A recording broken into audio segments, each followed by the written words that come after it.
Hello there, it's Mark. Welcome to my basement.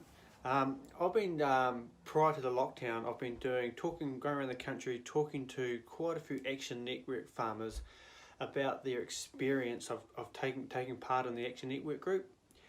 And what I've come across is at least a dozen really interesting stories about how the range of impacts these Action Networks are having on these farmers behind their farm gate, both in their lives as people and the practices they're bringing into their farming operations.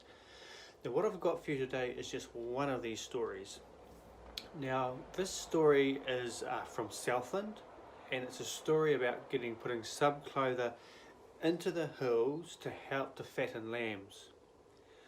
What I'm going to do now, I'm going to read you the words, which are the farmer's words, which I've crafted into a story, which I picked up when I was having a chat around the table a few weeks ago. Once I've done that, I will give my take on what I think the story means for the Action Network and us more broadly as an industry. So quickly, the pasture quality on our hills just wasn't good enough to be able to grow any animals up there. It was just a filler, cardboard really. Also previously, the advice we got was just to double the grass seed when we threw it onto the hills via aerial sowing, which really just smothered the clover, so we still weren't winning. But more recently, through our Action Network group, we have sowed 40 hectares of subclother into our hills. We've let it self-seed and the results have been stunning. The quality of the clover is as good as we've grown on our flats in the past. This has given us confidence to go on a much bigger scale. The plan now is we will graze this clover, lightly graze and tidy it up, leaving covers, and then we can start to fatten lambs on it. In the future, I know this will be a game changer because we have 860 hectares which we're going to put straight into subclover next year.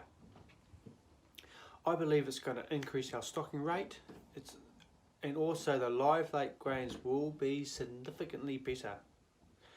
We'll be able to finish more lambs on the downs as well.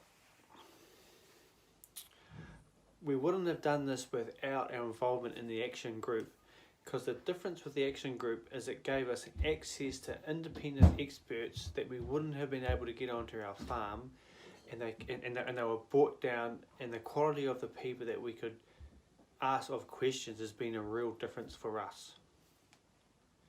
Now, this isn't a sort of a rocket science story, it's quite a simple story, but the point I want to make about this is that we have a lot of information, good information about how to do new practices on properties, sitting in libraries and sitting on the internet. Like this story here, this process here, if you just googled it on internet, most likely you come up in beef and lamb and there'll be a process of subclover in the hills, let it self-seed first, graze it lightly. I think this guy used R1 heifers before you then start to fatten lambs on it. So that kind of process is not rocket science at all. But what the kicker is, the good thing about this story is that the Action Network is a different platform to ensure not only is information coming down into the regions, the information is getting behind the farm gate through the connecting and the collaboration of independent experts along with farmers, all brought together by trained facilitators to get the best out of the day and the best out of the group over the life of the group. All these things combining are seeing these quite interesting changes happen behind the farm gate. Now this is one story. Like I said, I've got several stories like this. I hope you enjoyed it. Just tell me where that come from. Thanks for listening.